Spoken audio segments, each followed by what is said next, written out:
भरलाय समागम ग माऊले,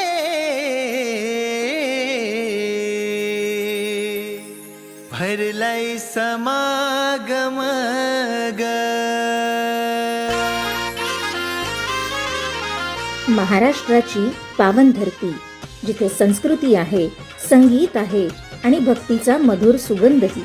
कृष्णा नदीच्या तटावर वसलेली ही पुण्यभूमी सेवा आणि संस्कारांची ओळख आहे. यात सांगली नगरीत सद्गुरू माता सुदीक्षाजी महाराज आणि निरंकारी राजपिताजी यांच्या पावन छत्रछायेत 24, 25 आणि 26 जानेवारी रोजी महाराष्ट्राच्या वार्षिक निरंकारी समागमाचे भव्य आयोजन होणार आहे. हा असा एक दिव्य नजारा जिथे ज्ञान प्रकाश बनतो, भक्ती जीवन बनते आणि मानवता सर्वात मोठा धर्म.